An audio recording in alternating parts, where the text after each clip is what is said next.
नाज़रीन, ख़बरें ये हैं कि ईरान के साथ इस वक्त खलीज ओमान में ईरान के हेलीकॉप्टर और अमेरिका के एक बहरी बेड़े का आमना सामना हुआ है। उसमें क्या हुआ,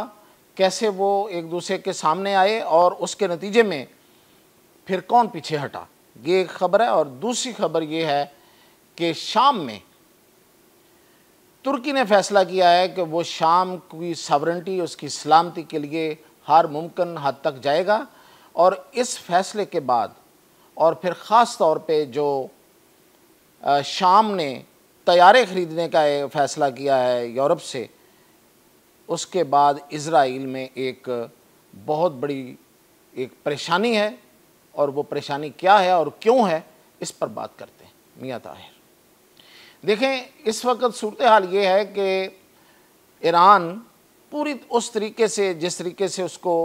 बिहेव करना चाहिए वो कर रहा है। ईरान के यूरोपीय मुल्कों के साथ मुज़ाकरात भी चल रहे हैं और ईरान इस बात पे भी राज़ी हो गया है कि एटॉमिक एनर्जी कमीशन, जो एटॉमिक एनर्जी एजेंसी, जो इंटरनेशनल एजेंसी अक़वाम मुत्तहिदा के तहत है, उसकी टेक्निकल टीम को ईरान का दौरा कराया जा सकता है, लेकिन वो अपनी टेरिटोरियल सॉवरेनिटी और इंटेग्रिटी पर कोई सौदेबाजी नहीं करेगा। उसका एक सबसे बड़ा मुजाहरा आज देखने में आया, वो ये था कि अमेरिकी बहरी बेड़ा USS फिट्ज़जेराल्ड ये खलीज ओमान में दाखिल हुआ।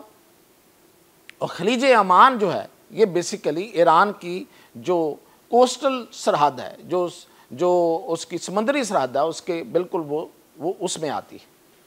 तो उसमें जब वो दाखिल हुआ तो वहाँ पे ईरान के एक नेवल हेलीकॉप्टर ने उसको रोका, उसको वार्निंग दी,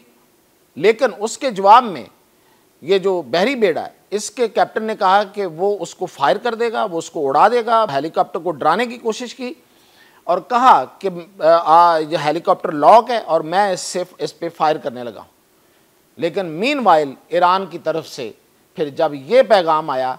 कि हमारा एंटी शिप मिसाइल सिस्टम है, उसमें हमने आपका ये बेड़ा जो है वो लॉक कर लिया है और अगर आप यहाँ से पीछे ना हटे, ये खिलाफ वर्जी बंद ना की, हमारी जो समुद्री हदूद है उसमें दाखिल हुए ज़ोर ज़बरदस्ती, तो हम वहाँ से मिसाइल फायर करेंगे और फिर जो मिसाइल फायर होने के बाद जो होगा उसकी जिम्मेदारी इस बहरी बेड़े या अमेरिका पर होगी। तो उसके बाद फिर वो जो बहरी बेड़ा है वो उल्टे पांव पीछे चला गया और ईरान ने अपनी जो सलामती है उसका तहफ़्फ़ुज़ उसी तरह किया जिस तरह उसने इज़राइल के मुकाबले में किया था। इससे अगली खबर यह है कि शाम के बारे में तुर्की चूँकि बहुत सेंसिटिव है और उसने ये पहले भी कहा है कि अगर शाम की सलामती जो है और उसकी जो इंटेग्रिटी है, उसकी जो सॉवरेनिटी है, उसको अगर कोई नुकसान पहुंचता है तो उसको तुर्की का नुकसान समझा जाएगा। तो इस मामले में जो पेशरफ्त हुई है वो ये हुई है कि तुर्की ने शाम ने बाज़ाब्ता तौर पे, सरकारी तौर पे तुर्की से मदद मांग ली है और उसे कहा है कि वो उसको फ़ौजी मदद दे, यानी कि फ़ौजी उसको तरबियत और साजो सामान दे और उसकी एयरफोर्स भी बनाए। तो उसके लिए तुर्की राज़ी है और उनके मुज़ाकरात चल रहे हैं। और इस वक्त जो तुर्की में एक बहुत बड़ी नुमाइश हो रही है असलहा की, और उसमें फाइटर जेट्स हैं, उसमें मिसाइल्स हैं, उसमें नई नई आलात हैं, जंगी आलात हैं, उसकी वजह से भी इज़राइल में एक बहुत बड़ी तशवीश है। और इज़राइल के जो वज़रा हैं वो बयान देते फिर रहे हैं कि जर्मनी को और बरतानिया को कह रहे हैं कि वो जो उनको टाइफून जहाज़ जो हैं, यूरो फाइटर्स जो हैं, वो उनको ना बेचें, ना उनको ना दें तुर्की को, क्योंकि इस तरीके से हमारी जो बर्तरी है इस खिते में, यानी कि ये जो अरब पेनिसुला है, इसमें जो बर्तरी इज़राइल ने बना रखी है अपनी फ़ज़ाई बर्तरी, वो ख़त्म हो जाएगी और तुर्की उसको चैलेंज कर देगा। लेकिन तुर्की तो इसके लिए पर तोल के बैठा हुआ है और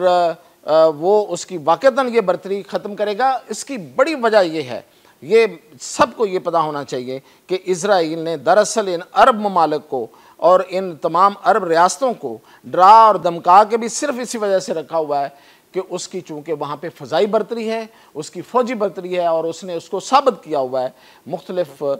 कई जो जंगें हुई हैं माजी में, और अब उसने ईरान के हवाले से भी उसने एक दाग बिठाने की कोशिश की। वो और बात है कि वो दाग बैठ नहीं सकी। तो अब तुर्की जो है वो इस मामले में बिल्कुल उसने शाम की तहफ़्फ़ुज़ और उसकी सलामती की उसने कसम खा ली है, और अब वो उससे पीछे नहीं हटेगा। और ये एक बहुत बड़ी पेशरफ्त है, और ख़ास तौर पे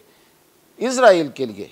ये एक डायरेक्ट थ्रेट है, और उस पे इज़राइल पूरी कोशिश कर रहा है कि किसी तरीके से तुर्की को पछाड़ा जाए या उसको कोई ऐसी सेटबैक दिया जाए कि वो शाम की मामले में पीछे हट जाए, लेकिन ये हमें ऐसा होता हुआ नज़र नहीं आ रहा। तो ये थी अब तक की अपडेट। मज़ीद अपडेट के साथ इंशाअल्लाह।